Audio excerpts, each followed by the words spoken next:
les trois petits cochons et les bombes à eau.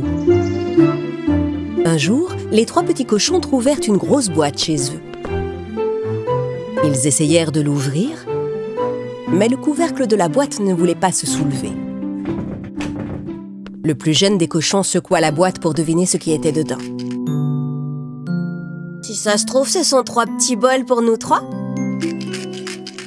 Non, je crois pas. Si c'était des bols, ça ferait du bruit quand on secoue. L'aîné des cochons prit la boîte dans ses mains et la secoua vigoureusement.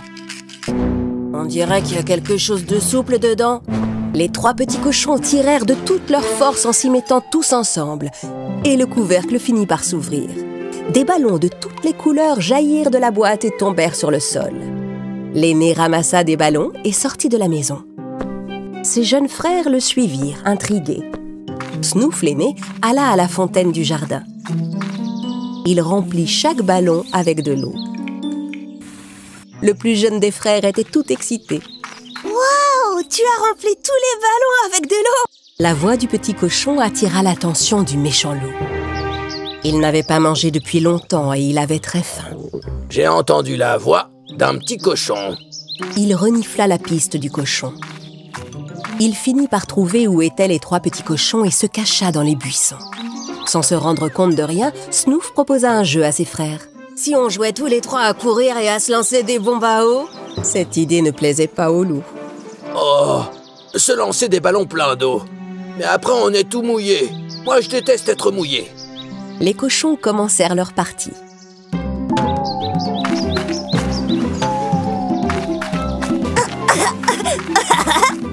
Pendant que les petits cochons jouaient en riant, le loup attrapa le petit cochon par le cou et l'entraîna dans les buissons. Ses frères ne s'aperçurent de rien et continuèrent leur jeu.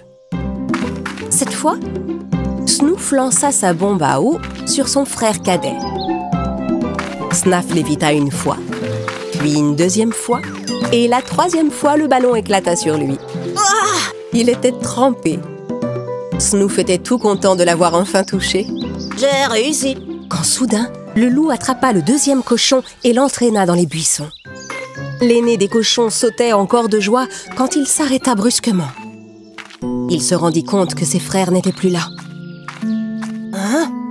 Oh! Petit frère, vous êtes passé où? Le loup avait emmené les 2 jeunes cochons chez lui.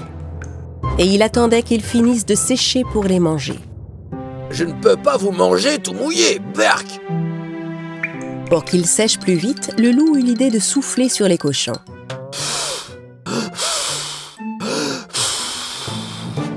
À cet instant, des ballons remplis d'eau vinrent éclater aux pieds du méchant loup. Le loup arrêta de souffler. Hein? Mais d'où viennent tous ces ballons? L'aîné des cochons entra dans la grotte du loup d'un pas assuré. Avant que le loup puisse comprendre ce qu'il se passait, Snoof lança une énorme bombe à eau en direction du vilain loup. Le gros ballon éclata en plein sur la tête du loup.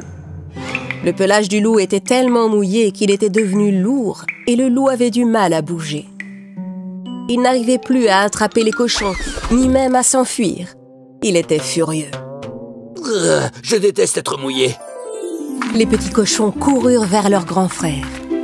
Le plus jeune lui demanda « Comment tu nous as trouvés ?»« J'ai suivi vos empreintes mouillées. » Les petits cochons se blottirent dans les bras de leur courageux grand frère.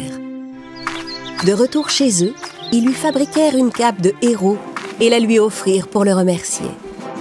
Les 3 frères étaient heureux d'être enfin réunis. Tandis que le méchant loup, toujours mouillé, cherchait désespérément un moyen de sécher.